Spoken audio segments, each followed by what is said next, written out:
Bir dənə Ərəfə günü var. O Zilhiccənin 9-udur. Bir dənə də Qurban bayramı var, Ərəfə gününün səhəri. O Zilhiccənin 10-u olur. Ərəfə günü biz hər il məsciddə Ərəfə duası oxuyuruq da, bilirsiniz.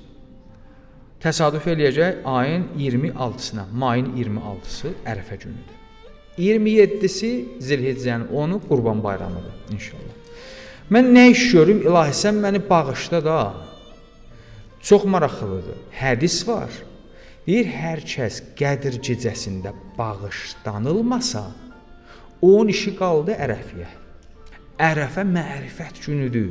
Həcilər səhər gün çıxandan gün batana Ərəfat çölündə qalıb Allahdan bağışlanmaq istəyirlər. Ərəfə gecəsinin əməli var, Ərəfə gününün də əməli var. Ərəfə gecəsinin özünün əməlləri var. O ağ qalmaqdır, zikirlə məşğul olmaqdır, bağışlanılmaqdır. Ərəfə gününün özünün əməli var, qusl almaqdır. Günortadan sonra İmam Hüseynin Ərəfatda oxuduğu Ərəfə duasını oxumaqdır. İmam Hüseyni ziyarət eləməkdir.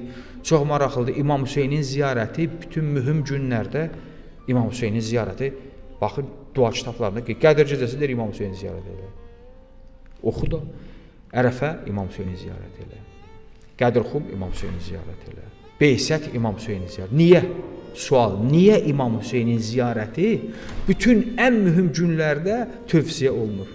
Çünki İmam Hüseynin şəhadəti praktiki olaraq İslamı ayaqda saxladı.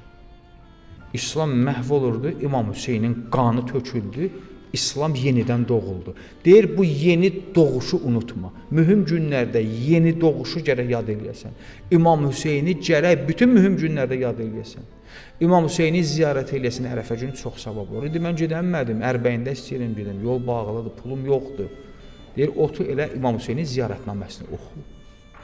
Elə onu da oxuya bilmirsən, əlini qoy sinənə, Ərəfə günü. Deyir, Əssəlamu aleykə ya Əbu Abdullah.